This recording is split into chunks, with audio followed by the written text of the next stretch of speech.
Um, so I guess first off, I thought I would just do a quick review of Demolition Man. It's quite. It's a film that was released in '93, and I think I used to watch it with my uncle quite a lot when I was about, I'd say between 4 years old and about 10 years old, to the point where I don't think I've seen this film in like 20 years, but I still know everything that happens because I watched it that much as a kid. And you think like I guess cities like LA that they usually I noticed in stuff like Friends where they're talking about stuff in the mid to late 90s that sort of became popular in the like 2010s 2020s sort of time in England. And that it's the same with a lot of Demolition Man. So this is set in 93. There's a lot of like the whole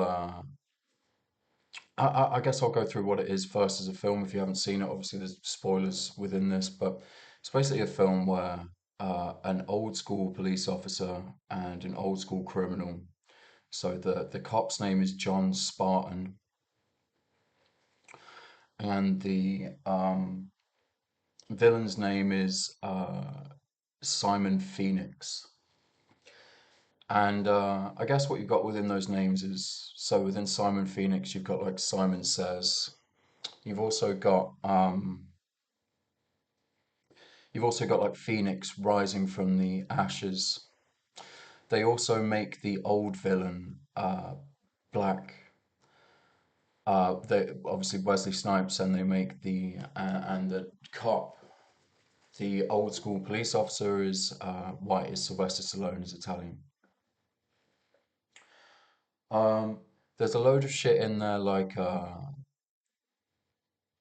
probably jumping ahead little bits here, but I guess what you've got within those characters being built is a very American Church of England way of painting who the good guys and the bad guys are. Now, like, if you're paying attention to sort of like religious scripture, then essentially what they're trying to do in the US is, strangely, they have these people who believe that everybody is just like an ant, trying to paint people as, because like black is a symbol of evil in the church, right? And white is a symbol of like pure and holy. So like black people aren't black. We call African Americans, or we call people of African descent black, when actually like a pretty browny sort of chocolatey color. So strangely you have this whole thing of like where straight off the bat you it's almost like speaking to people that go to church and saying black is the villain, white is the good, you know. I guess that's probably why they started calling black people black, African Americans black, because they wanted to depict them within the Christian church culture. They wanted to depict these people as like the enemy. They wanted to paint gang colors on these people, um, which is obviously like not the case because everyone's just a person. You think that like that's not really a problem if people aren't murdering each other, but when it gets to imprisoning people, enslaving people, murdering each other, sort of becomes a bit of a problem, I guess. Um, so yeah, it's a film that's like it's a fun watch if you're just watching it for like a for an action film. You just want to see some action films. You want to see some stuff blow up. Do you know what I mean? Like some cheesy jokes and shit. Like then it's quite a fun watch. But in terms of like what you're actually seeing, so this is like a modern. Well, this is I think it's set in like 2030 something, 2035 maybe. And you have this like whole thing where it's sort of taking the piss out of LA culture. You have one of the police officers insult Sylvester Stallone, calling him like a dirty carnivore or something at one point, and calling him like a dirty meat eater. And you think that like, well, that's the way of like if you're going with peace and sort of love, you don't want to see a lot of people become vegetarians or vegan because they want to care for the animals around them, right? So I think that's a sort of piss take of. There's later on in the film where he starts to like eat rat burgers and stuff, and he goes to talk to the underground people. There's these people that live in the sewers, which again is like, and these rebels that live under the sewers, they eat like rat burgers and shit. And there's a guy, the leader of the rebels, like they all use like old school weapons like guns and shit. Because guns are outlawed. The only place that you can find guns is in a museum. I think it's a little bit weird that it's 2030 and the only place to find guns is in a museum. You would think that because it's 2024 and everyone's still using weapons, if anything, they've become much more advanced, you know. So there's this whole scene where like they go into the underground, like Sylvester Stallone and Sandra Bullock have to hide out in the underground, and on the underground, the leader of the rebels down there is like, sometimes I want to eat a cheeseburger and I want to watch some porn and I want to drink alcohol um, and his reasoning for that is just because, and you think, well, yeah, you know, like that is a good. So sometimes we do want that. But I would say, like, I smoked some cigarettes yesterday and had 4 beers. I would say that the only reason when I've predominantly quit smoking for, I quit smoking, I'd say 7 years ago-ish, really, and I had like 4 beers, which, you know, four small bottles of Budweiser doesn't really give you any sort of hangover or anything. You think sometimes you do want to do those things. However, if alcohol wasn't being sold, if cigarettes weren't, I probably smoked my first cigarette when I was like 7 or 8. So if I had all the males in my family smoked, like, and as I've sort of discussed before, like the whole tobacco industry is, if I'm probably going to watch The Insider soon because I haven't seen that film since I was in my early to mid-teens, but from memory, it was a film that stuck with me because from memory, the whole thing is about like the whole film, The Insider, is about a scientist that works for the tobacco company who starts realizing that the stuff they're getting him to work on is like super evil. So I can't remember what decade it's set in, but Russell Crowe basically realizes that they're starting to create chemicals that make nicotine hit you in like seconds rather than, because I think before when you smoke tobacco, you wouldn't get like a nicotine rush, or the nicotine wouldn't hit you for like a reasonable amount of time. I don't know if it was within like 15, 20 minutes or if it was within like a couple of hours. And the reason that they got this is based on a true story. The reason that the tobacco companies wanted people to work on nicotine in that way is so that the nicotine would hit you in seconds, and so that psychologically you would attribute having that cigarette to giving you that instant release. And when you would have that instant release, um, you would psychologically go, "Oh, I'm less stressed now, so I need to smoke more." When, in essence, what you're doing by smoking is you're just killing yourself. You're stopping yourself from being, you're damaging your lungs. And the only reason that you want to smoke, the only reason that it causes a release, of any sort of stress is because you're stressed out because you want nicotine because you're addicted to it. I think that actually, so back in the day, you wouldn't actually crave nicotine for like 24 hours. However, through all this shit that they did with the ways of breaking down nicotine quickly into your bloodstream, was they made it so that you fiended for nicotine within seconds rather than within like 24 hours. So like you get stressed in life. You like basically if you see like nicotine as like a sort of a bar raising up. So like you smoke a cigarette and like over the course of 24 hours it gets to the point where that want for nicotine goes up and up and up and up and up, and then when you have a cigarette that thing goes all the way down. And a lot of people, like when they're stressed out, because nicotine causes stress, when they get stressed, they go, oh, okay, now I need to go and smoke. These are all methods of population control. And as I've talked about before, like with population control is such a weird thing because like the powers that be sort of like they release all this information where they go, no, we need to live in a jungle and we need to be stressful because when people see war and they see stress, they want to breed more.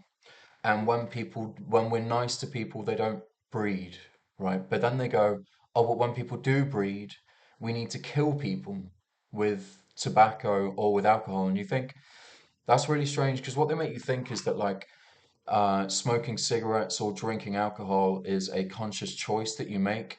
But like my granddad started smoking when he was like 10 or something. I smoked my first cigarette at like 7, 8. So you think that like what they do, and there used to be loads of films where like kids sort of steal cigarettes from their parents and then go out and smoke them at like a young age, and that's what kids did in our school. Even before we were smoking in front of each other, I had friends that were, whether they were lying or whether they were telling the truth, would talk about how they'd stolen their parents' cigarettes and they were going out and smoking them. So through this sort of programming, they make you think that it's a cool thing to do. The kids that are sort of like good at football, the kids that are sort of like good at sports and stuff, the kids that are like grow into musicians, they smoke from a young age, and you think that's merely programming in order to murder people, you know?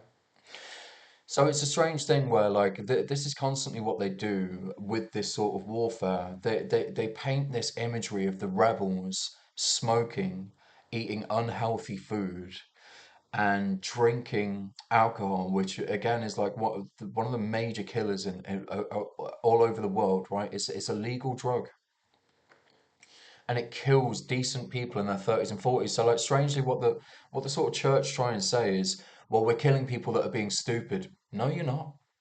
Everybody's fucking stupid at 7 years old. Everybody's stupid at 10 years old.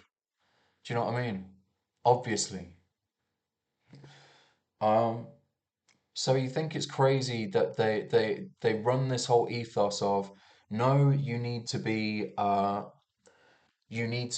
war in order for people to breed, right? Like they paint these pictures of people when they're warriors, they get the women. Sylvester Stallone in this film gets the attractive woman, gets Sandra Bullock, right? And you think they're painting this picture of people that go to war, they're attractive. And then his allies, he gets allies throughout the film who are the rebels.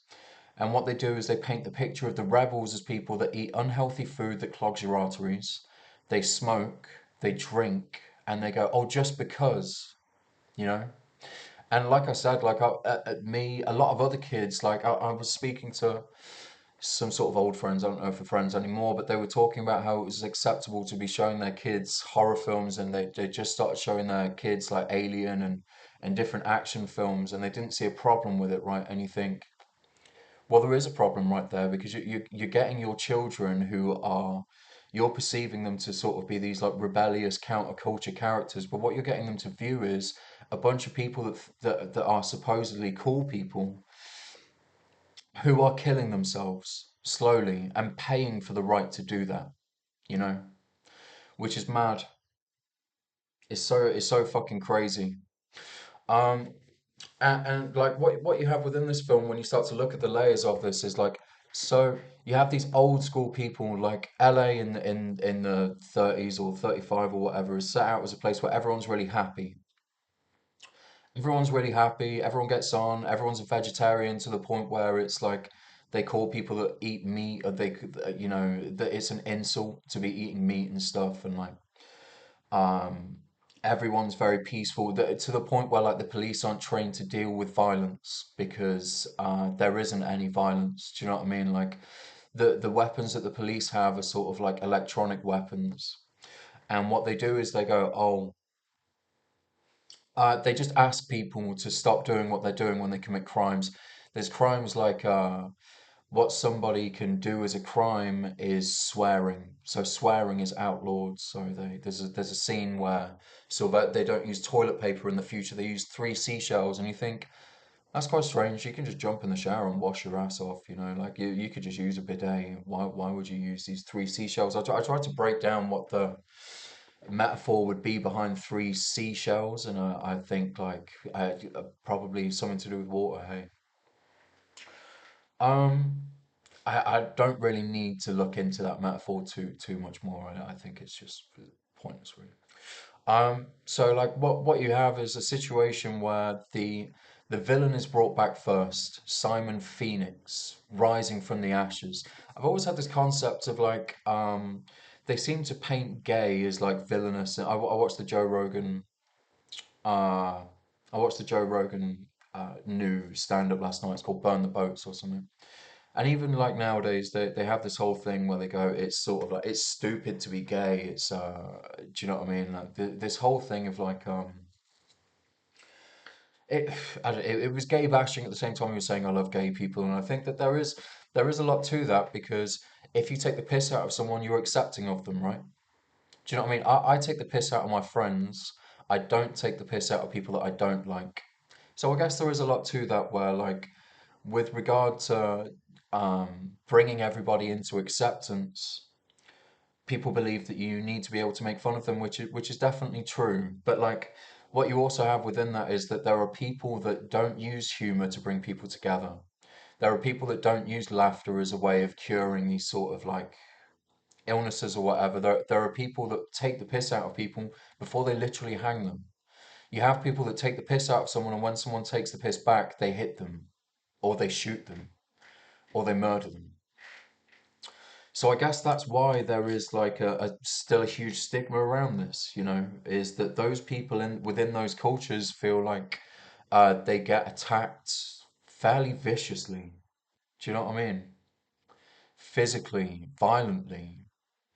So like there's almost like a whole world of people that are going, oh, we want to bring you into this, but there's also a whole world of people that don't want to bring those people into the light and they want to murder them straight up.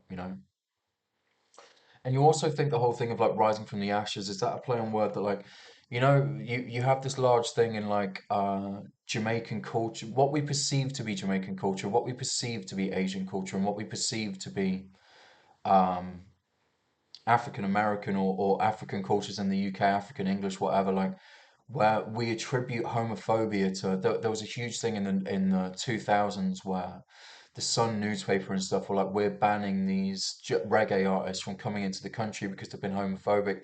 I remember looking into this with, I think it was Buju Banton. He got sent to prison for he was set up on a cocaine deal. And I saw an interview that he did years later when he got out of prison.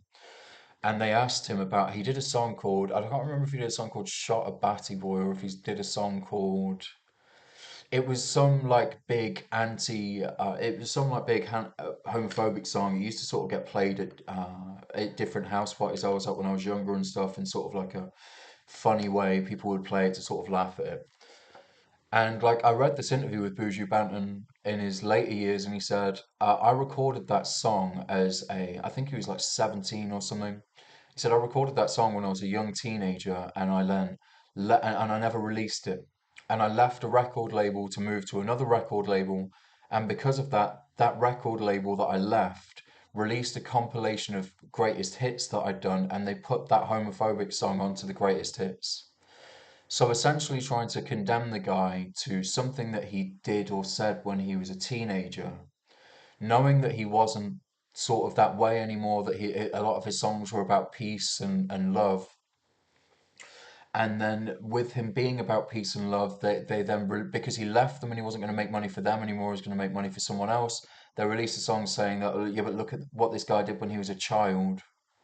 He released a homophobic song. But because they released it when he was an adult and he was already popular, it made it look like he was embodying that energy as an adult and got him a load of fans who would then go to his gigs as an adult when he was, like when he was being known for something that he did and said when he was a child. And you do think a lot of like what you perceive to be. There's so many films where I was just watching I think it was it wasn't The Wire. It was a a place for wellness or something. I've watched this film a couple of times and like it's not really something that I would review if I'm honest with you, but I just don't think there was a lot in it. Well acted for sure, but there's a bit at the start where I think it's this film where there's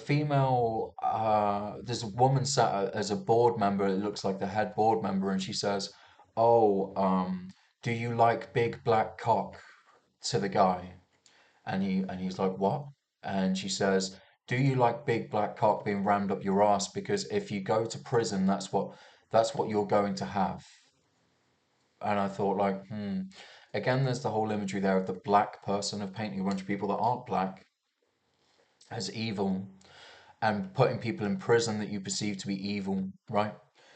So there's this whole thing of like we're told whether or not I've never been in American prison, I've never been in English prison, so I don't know how much gay shit there is there. I've spoken to people who have been inside prison in the UK, and they've said, yeah, well, when you're in prison, it's different. And I thought it's a very strange thing where they get these people. It's almost like a system of police and church people who, when people go into prison, they sort of like use them as an example for if you're going to be evil, we're going to make you gay. And you do think that like the whole symbol of ash rising from the ashes, phoenix, you do think like fag ash. You think was there some simple metaphor there for saying like this black criminal being frozen in time, potentially a symbol for prison from the crimes that he committed, where he murdered a load of people and exploded some shit in the 90s. And you think, is there a symbol there for saying that this black guy has risen from a place of homophobic, a place of like gay sex or some shit, and he's come out of prison into a future world, and he's going to use all these like old methods of attack almost, right? And the person that's brought this like old criminal back turns out later in the film to be a church member, right? So like the person who's got this person unfrozen from time is actually somebody from within the church. This like modern new age, they're not painted as Christians or anything, it's this sort of like modern new age spirituality, but church nonetheless.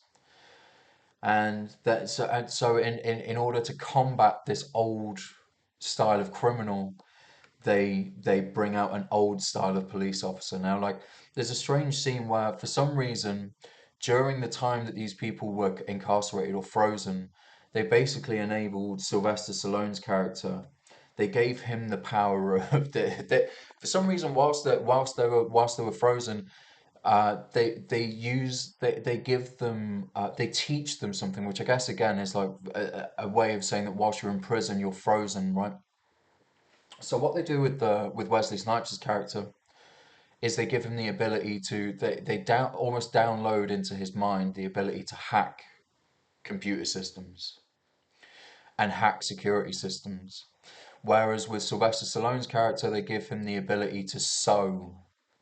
I can't remember what he refers to it as, but he's like, if you gave me a ball of yarn, I could knit it into something. And you think that what that is it's almost like saying we give white people the power of creation and we give evil people the power of committing more crime, further crime, right?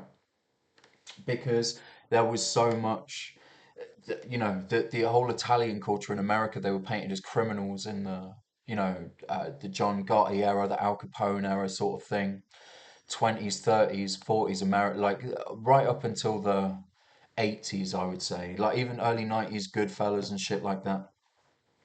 But what the Italians did with that, I guess, was they made a hell of a lot of art, made a hell of a lot of uh I looked on IMDb the other day, it still says that The Godfather uh is the top ranking film of all they'd get on a top 100 films. The Godfather was still the top ranking film of all time. So you think, well, that's a way of almost saying that like they gave Italian people the power to of creativity. Not true. Also, like, well, no, not that that's not true, but have given that there's a ton of art that is attributed to African Americans and shit. So I don't know whether that's more of a.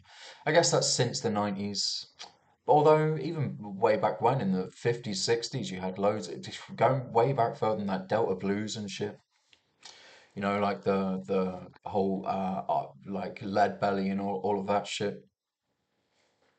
Um, You still, but I guess a lot of it back then, until Elvis, I guess people would hide the fact that they listened to black music to the point where they were getting black people to write music for Jewish artists and Italian artists and white artists in general. Um, it's quite strange. Um, so yeah, that's basically another thing that he talks about. Um, so you think that just some strange metaphors and allegories here that really like don't really work that well because they're true as much as they're also not true, you know?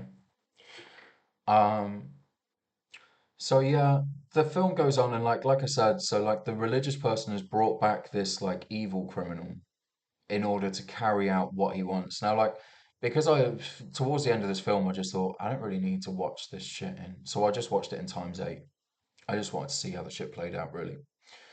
Because I didn't need to. Do you know what I mean? It had gone on for long enough and I thought, yeah, this is fun when I was a kid, but and through the religious people bringing back Wesley Snipes' character, the police force bring back Sylvester Stallone. There's a woman within the police force. Like I said, they paint these people as like the warrior. Do you know what I mean? The warrior ends up with the good-looking woman at the end of it, and you think, well, the warrior ending up with the good-looking woman. They're also painting. It's almost like a whole thing where what they want is they want people from the working class. They basically this goes back to the time of the French Revolution. I think his name is like John Robespierre, and also Napoleon was a huge part of that. Where basically what happened is still exactly what's going on today. I started reading a book on the French Revolution about a year ago. I got part of the way through it and I thought, I can just Wikipedia this shit, you know, and get the summary. But like basically what happened was really similar to what's happening now and really similar to what's been happening my whole life is um, the King of France. I can't remember whether it was Louis or I think it was King Louis the Fifth or something. I don't know. But like basically the King of France went, oh, he was only sorting out a small circle of his friends with the ability to make money in France through business. So you had this like tiny circle. This comes down to the whole like 1% or 10% thing, and then 90% being condemned to being broke for their whole lives. I'd probably say that back then it was probably less, it was probably more of a 99% were condemned to live broke and a 1% would own all the businesses, etc. So what it was seen as is that it was one of the only ways to get out of being poor or middle class, working class poor or middle class. One of the only ways to get out of it was to go into the legal system, was to be, that was one of the only ways to get power, was to be a solicitor or to be a police officer. Not so much with police officer, but with solicitor, what you had was a way to get into the political system. That's what it was seen as. That if you were poor or middle class and you wanted some sense of power, you wanted some sense of control. This is reading a book about the French Revolution and what they were saying. So they were saying if you wanted power, you go into law. Do you know what I mean? And you think that this whole depiction of in Demolition Man of the white person, the white police having power. Or there's also a lot of black police. There's also a lot of African American police officers in the film. I just want to say that, or a lot, at least one old African American guy. And it's basically a way of saying you can be police or you can be a criminal. They are ways that will get you power if you're poor. Because who watches action films from back then? Like, I'm not being funny, but I can't imagine a lot of the people that I went to school with, because I've talked about before, I was from a pretty working class, poor area of Nottingham. Whether it's still the case now, I don't really know if it's still to that level. But I went to school in the second richest area of Nottingham, right? So like the majority of kids that I went to school with, even the kids that thought they were cool, they wouldn't have been watching Demolition Man. Do you know what I mean? They were listening to like Blur or Pulp. They weren't watching Demolition Man. That was very much like, which is one of the reasons why when I got to like 14, 15, 16 and started hanging out with people outside of my school, I started to actually make more friends because the rest of Nottingham was still watching the shit that my family were watching. Do you know what I mean? And like entertaining me with as a kid. But you think it's so damaging because it seems like a couple of hundred years ago they realized that people saw law enforcement as a way of getting out of the sticks, so to speak, or being a criminal. And you think that within this film, they're basically painting both the police officer and the criminal with these things that are going to murder you, one way or the other. They paint them both as coming off as quite cool, and they paint them both as coming off as quite powerful, even though one side wins. with a loaded like, oh, I just want to go out and eat a cheeseburger, smoke some cigarettes, and drink. Like that's the hippie rebels. Then you've got the police officer who make friends with those people who also wants to use guns and violence. And then you've got the criminals who are also doing all that shit. And you think it's painted that this whole like in the French Revolution, what these people did was they got all these middle class people to go into being solicitors. Those people realized how corrupt the system was, so they invigorated the poor slash working class slash middle class to literally storm the palaces, rip these people out of power, and install their own people. Napoleon and John Robespierre, all these other people, they ripped these people out of power. They gave the monarchy nothing. I'm not sure if there might have been some beheadings and shit there, but they ripped these people out of power and they took over the country, right? Um, and you think what seems to have happened there is once the rich and powerful people took the country back, it's super strange because they always try and make out that Napoleon was like this idiot. That recent film, that recent Napoleon film, it was pretty damning. Like I would not necessarily like to see that film if I was. I think the only people that would glorify that film would be people that want to see any sort of fight from the poor or the working class as pathetic. There's all this shit within it where I might have to watch it. I would sort of want to watch it again so I could give an accurate review of it. However, what it basically did was it showed Napoleon to be stupid as fuck, a guy with small man syndrome, and a guy that couldn't please his wife. And through all of that, he took that hatred into going out and taking over the country. And you think, wasn't really what happened though, was it? What actually happened was 99% of the country was being starved, were being put in prison for fucked up bullshit reasons. They were being dragged off the street and put into prison so that they could work for zero money and basically be slaves, so that they could be tortured. People were threatened with, if you refuse to be a slave, we will put you in prison, we will murder you, we will hang you, we will behead you, or we will let you rot in prison. So these people took over, they took the fucking power back, and they took the country over. So you think like, and I'm pretty pissed off with Joaquin Phoenix, really, because I used to see him as sort of a shining beacon of light, especially the whole thing he did where he pretended to go and be a rapper for like a couple of years to deceive the audience and basically say, you thought I was insane, you're a bunch of fucking mugs. Do you know what I mean? Like, so I sort of had so much time for people for him, and to go out and to do a film that essentially says, if you're poor, middle class, or working class, uh, this is how fucking stupid your heroes are. Do you know what I mean? I really took that as like quite a. I thought that was quite horrible, and it really lets you know where Hollywood's lines are drawn there, and it really lets you know what their side is in a lot of this. You know, Hollywoods, the way that the church fucks the people. Um, so yeah, like it's really not fucking cool. And so I guess what happened there was that they went, oh, law enforcement or being a solicitor, or what law enforcement is a way out of being poor or working class. And then with all this sort of programming, and this has been going back to the 60s, 70s, the way that they always depict cops and robbers, like in the playground in the schools that I'm from, it was cops and robbers. I think that's probably the same in a lot of different schools. You play cops and robbers, but like everyone's in the playground. It's basically all the boys that would have a scrap. That's what happened. All the boys that would have a scrap over shit when they were pissed off, or all the guys that would play football, they would also play cops and robbers, you know? I think again, this is a way of going, those people have fight.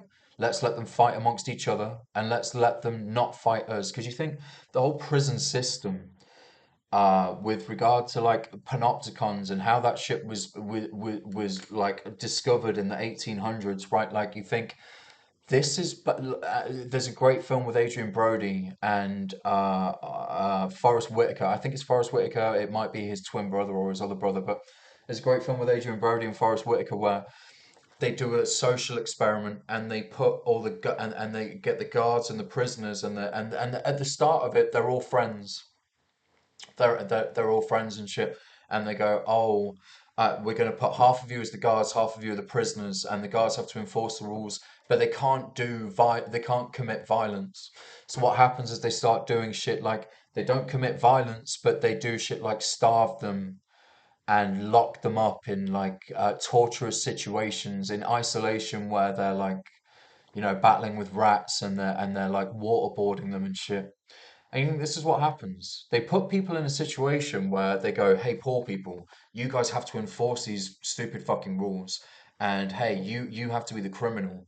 And we're going to now put you on opposing sides. And through that, what you're going to see is the guards are going to be pieces of shit because they're told that they have to enforce the rules in order to get all the nice perks that they get. And the criminals, they are essentially going to have to start fighting the people because they're not actually criminals. And this is exactly what goes on with the whole law system, with the whole legal system in the process. They go, oh, so like these people, oh, look at that. He just snorted a line of sugar. Bang him up for 15 years. Do you know what I mean? The fuck are you on about? So like they get these people that a lot of the time they're not actually they realize that like people didn't want to rape, people didn't want to murder, people didn't want to go out and fuck people up. But as soon as they introduce drugs into it and they can make people act insane, all of a sudden yeah, like the whole Tommy Robinson thing. He was going, oh, I'm having my rally at the weekend, blah blah blah blah blah. Listen, I used to be that guy that was going out for a scrap, blah blah blah blah blah.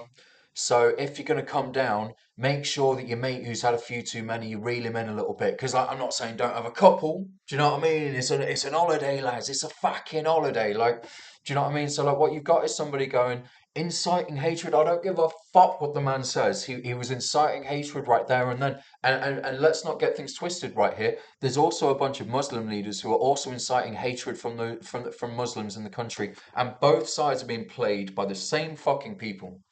They're turning the poor and the working class against each other. If I'm honest with you, Andrew Tate said it much better than I would, and this is a review of Demolition Man. But so within this Demolition Man film, what you have is the French Revolution. People realize that's a way to get out and to get power. When people were then given that power, they then stormed the city. The rich people took the power back, and they then forever made out that they then basically went, if you're going to be a criminal or a policeman, it's the same thing. They turned the police against they got all of these lads and all of these women that basically had the same method. Do you know what I mean? Essentially they wanted to fight for what's right, or they would put up some form of resistance. So they then started programming them with you're going to be on opposing sides to turn them against each other. It's so fucked up, man. It's really, really fucked up. Um, yeah, so I guess I don't know how much more I need to go into what Demolition Man is really, because it's straight up what happens. They get the church to go, oh, black man, evil, and then they get the police to go, white man, good. However, they're even programming the white man that they're saying is good to do shit like smoke, drink, eat shit that's just going to clog up his arteries so he's dead at 50. And the thing is, like, through just like basic psychology, if you live in a society where women want to be cared for and women want to they want to raise the kids because going back to sort of like caveman times, pregnancy would rip a woman's body apart, right? Giving birth, a lot of them would die. Well, not a lot of, but a lot more women died back then, right? And like even if you weren't dead, your body probably didn't heal as fast as if they would as they do now. With all the advancements in science and nutrition, etc., and all the getting rid of bacteria, washing hands, all of that shit. So like back then, because a woman's body would be destroyed for however long, she would then just take the role of looking after the child. The guy would go out and hunt, and the strongest hunter, the guy that would live the longest and be able to keep hunting and shit, blah blah blah blah blah. That's still ingrained in people now, you know? So when you build a society where women don't go out and do the hunting and whatever, what you have is, oh, men are the strongest. I want to choose a man that is the strongest hunter. And when you're watching a bunch of when you're watching a bunch of men who have been told to go out and fight each other, even the good guys are told to smoke, drink, eat shit, so they're going to be dead at like 55. Do you know what I mean? Even to the point where they go, you need to have more fight. And the whole like anti-anxiety medicine, right? Is such a strange concept because you have these guys like we could talk about Joe Rogan for a bit if you want, or we could talk about these guys that go, oh, it's so weak to be on anti-anxiety medicine. You bang steads and drink. Do you know what I mean? What you want about? Like, just because you bang a needle up your ass, right, so that you can have fake balls, and you drink some whiskey in an interview so that you can feel confident, that's an anti-anxiety medicine. Do you know what I mean? And they kill you both one and the same. So even just going, oh, these men that want to be real men, they're still killing you. Do you know what I mean? They're going, oh, you want to be real men and you want to fight for what's right? Well, here, go bang this fucking tiny little needle up your ass that's going to give you fake balls, that's going to make you work out to a point where your muscles constrict blood flow to your brain. It's going to make you more fucking stupid. And then when that fake testosterone wears off, you're going to feel shot out. And then when you get to 55, because your heart has overworked so much, you're going to die. Just in the same way as if you had too much fat. They're just trying to kill us on fucking mass. They're trying to make you think if you want to be a man, go out. You know what a man does? A man drinks and bangs steroids. He also eats fucking cheeseburgers when he wants. They're killing us. They make you think that if you're on that side where you're going to be a criminal, that what they do is they blow shit up in the city, that they hack computer systems. They do a load of shit that's just going to get you locked up. They tell you that if you're going to feel anger and you're going to feel fight, you should, oh, fuck those anti-anxiety medications, drink and do steroids. Or because those guys and girls that do anti-anxiety medications, they're fucking gay. They paint their hair blue, and you know what women don't want? Gay dudes. Do you know what I mean? So fucking mad, man. It's such a crazy system to be in, where basically these people enforce brain damage onto people through physical assault, through programming. Ghettos were a social experiment. Like, just look at the way that the American society, like, it is so crazy to have KKK members, right, and to go to have a whole system of people go, we don't like Nazis over here. I'm pretty sure that you would probably hear Donald Trump and Kamala Harris going, "We don't like Nazis over here," right? Why do you call your fucking systems where you keep poor people ghettos? You took it directly from the Nazis. Pre-Nazis, Germany were putting their poor into places that they called ghettos. Those places then became places where they threw all the Jews. This is the same in the US. These are and England. These are social experiments where they want to cause psychological impacts without even having to fuck around with drugs. And what happened was people got strong enough so that they got out of those places. So then they flooded them with drugs. And then what happened was people took drugs and went, oh shit, mushrooms just made me fucking really fucking strong. Do you know what I mean? Like, all of a sudden they had to start painting these drugs as evil, and they had to start locking people up who did drugs. Because all of a sudden they started. If you watch like the Pineapple Express thing, the military went, yeah, it's making them fucking stupid. But what it actually did was it made them not fight. It made them fight in different ways. It made people more creative. It made people not fight with their fists. It made people write songs and paint art. And when people started doing that, they went, we can't lock people up for singing songs that are essentially, these songs are tearing down society because they're waking people up. Do you know what I mean? Through a bunch of people not taking mushrooms or LSD or smoking weed, those people that did take those substances, they got the whole fucking world to start thinking like people that were taking those substances. So they started realizing, oh shit, these things are actually making them fight in a way that we can't lock them up for. And this is what's going to happen now. They're going to start locking people up for being creative because they got a load of agent provocateurs to go in, to cause violence, to fuck shit up amongst a bunch of people that were just getting wound the fuck up. Someone going, that's your enemy, that's your enemy. And both sides not seeing the person going, that's your enemy. It's like the fucking Spider-Man meme. Do you know what I mean? It's crazy, man. So, Demolition Man. All in all, if you've never seen it before and you like 80s, 90s cheese, I'd say go watch it. But like, just bear in mind what you're watching. What you're watching is a bunch of fucking church people program both sides of people that don't have a lot of money to go into something that they believe they're going to get power through, which is just a way of murdering both sides. It's just a way of killing both sides. Like even if you're going to die at 55, if there's a woman that believe if women are psychologically programmed to want to be taken care of, why are you going to choose a guy that's 55? What you're more than likely going to do is you're going to choose a guy that's going to live till he's 55 to pay for you up until he's 55, but you're going to have a secret kid with someone that's going to live till they're 80 or 90 because they're then going to look out for that child.